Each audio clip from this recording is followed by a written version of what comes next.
Si on fait le même match au retour, on peut passer. L'entraîneur du Real Madrid s'est exprimé après le match nul entre le Real Madrid et City, 3-3. Le match, c'était un match très équilibré, compétitif et très disputé. Tant que nous avons été capables de maintenir la pression, nous nous en sommes très bien sortis. Nous avons essayé de profiter des transitions. Le but sur coup franc de Bernardo Silva et Lunin, nous ne nous attendions pas à ce qu'il marque de ce côté-là. Mais nous avons bien réagi, nous avons très bien joué 60 minutes. Les 2 buts qui ont suivi ont fini dans la lucarne, c'était impossible de les arrêter. Je ne pense pas que le premier but ait affecté Lunin. Les buts de la seconde mi-temps, on peut concéder un tir à l'entrée de la surface contre une équipe comme City. Il touche la lucarne. Nous nous en sommes bien sortis tant que nous avons eu l'énergie de presser haut et de les mettre mal à l'aise avec le ballon. Ils ont surpris City avec leur formation et Rodrigo souvent à gauche, je pense que nous avons réussi, le deuxième but était un mouvement parfait. Nous avons très bien combiné sur le flanc gauche avec Vini et Rodri, vous pouvez créer des occasions et nous l'avons fait. Je suis satisfait. La défense se complique pour le match retour sans Tchouaméni, non, parce que nous avons l'option de Nacho, en qui nous avons toujours confiance, et aussi Militao. Satisfait, ce que je voulais, c'était prendre un petit avantage, mais nous pouvons être satisfaits. Nous avons été compétitifs et si nous faisons de même au match retour, de bonnes choses peuvent arriver. C'était un très bon match de notre part, équilibré et compétitif, et que nous avons eu l'énergie de presser en attaque. Nous avons très mal commencé avec un but encaissé, mais ensuite nous avons volé beaucoup de ballons, en cherchant des transitions. Après ça, c'était un peu plus compliqué.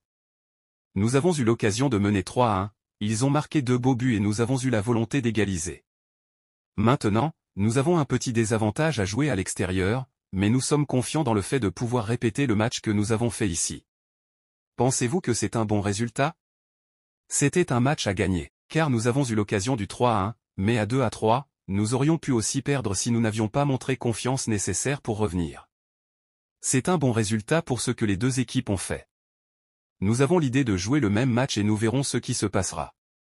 Rodrigo à gauche et Vini à l'intérieur, que cherchiez-vous? J'attendais de voir le bon Rodrigo, ce qu'il a fait contre l'Athletic.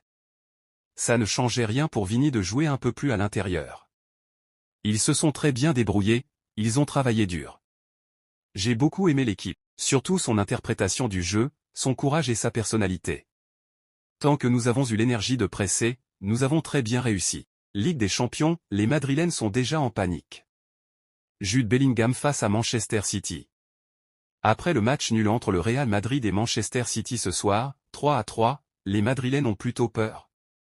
Ce fut un sacré match que nous ont offert le champion d'Europe en titre et le club le plus titré de l'histoire de la compétition. Un score de parité 3-3 avec de véritables golazos, qui ont régalé tous les amateurs de foot. Mais au final, force est de constater que, sans être catastrophique pour autant, c'est un mauvais résultat pour l'équipe de Carlo Ancelotti. Effectivement, Manchester City n'aura besoin que d'une courte victoire pour obtenir son ticket pour les demi devant son public. Du côté de la presse madrilène, on est déjà particulièrement inquiet. Soit Bellingham se ressaisit, soit ça sera presque impossible pour le Real Madrid à l'Etihad, va jusqu'à titrer le journal Marca. Dans son article, le média regrette que cette confrontation se soit produite si tôt dans la compétition, et que ça aurait dû être l'affiche de la finale. Le journal madrilène dévoile aussi une stat assez forte, Manchester City est invaincu à la maison en compétition européenne depuis 2018, et va jusqu'à utiliser le mot « miracle ». Dans un autre article, le média évoque un « défi titanesque ». Real Madrid, Man City, la frustration de Rodrigo. Les Madrilènes ne sont pas sereins.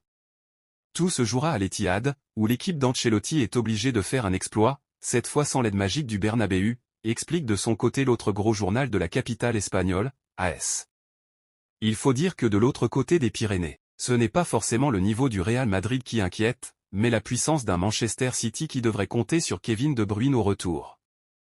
Aujourd'hui, Manchester City ne crée pratiquement pas de danger et même comme ça, tu prends 3 buts, c'est incroyable, a par exemple lancé l'ancien joueur et consultant Alvaro Benito sur la Cadena Ser. City ne sait pas perdre. Pour moi, c'était du 60 à 40% pour City avant ce match. Maintenant, c'est du 80 à 20 pour City, a expliqué le célèbre journaliste Paco González sur la Cadena COP. L'équipe qui manquera le moins d'occasions passera, a de son côté résumé Rodrigo après le match. Il faut dire qu'en plus de la statistique citée plus haut, City n'a pas perdu depuis novembre 2022 à la maison toutes compétitions confondues, soit 1 an et demi sans perdre devant son public. On sera fixé dans une semaine. PSG, FC Barcelone, un blessé va faire son retour pour la Ligue des Champions et c'est une très bonne nouvelle. Le FC Barcelone et le PSG s'affrontent en quart de finale de la Ligue des Champions. Le FC Barcelone compte plusieurs blessés, en particulier au milieu de terrain. Bradley Barcola était en tribune pour la rencontre face au Clermont Foot. Luis Enrique pourra s'éviter bien des nœuds à la tête pour composer le 11 qui affrontera le FC Barcelone ce mercredi, 21h. Après un retour remarqué à l'entraînement, Bradley Barcola sera présent dans le groupe parisien pour la rencontre de Ligue des Champions. Luis Enrique pourra compter sur un effectif quasi complet pour la réception du FC Barcelone, ce mercredi, 21h. Le PSG va tenter de décrocher une place en demi-finale de Ligue des Champions. Et, selon les informations du Parisien, Bradley Barcola pourra accompagner ses coéquipiers dans cet objectif.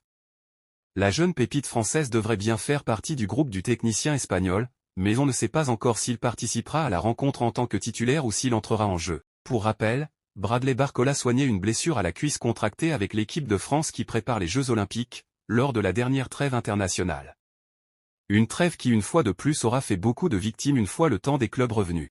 Erling Haaland, fort avec les faibles, faible avec les forts? Erling Haaland et City retrouvent le Real Madrid en quart de finale de la Ligue des Champions. Si Erling Haaland démontre d'impressionnantes qualités de finisseur, il peut se faire discret lors des matchs à gros enjeux ou lorsqu'il affronte des adversaires de haut rang. Quel visage montrera-t-il ce mardi, 21h, lors de Real Madrid-Manchester City? En Premier League, il marque moins face aux grosses équipes.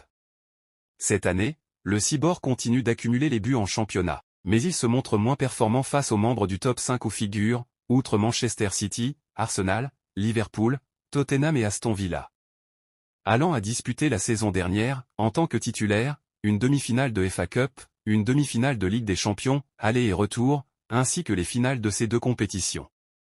Au cours de ces 5 rencontres, il n'a pas marqué ni délivré de passes décisives.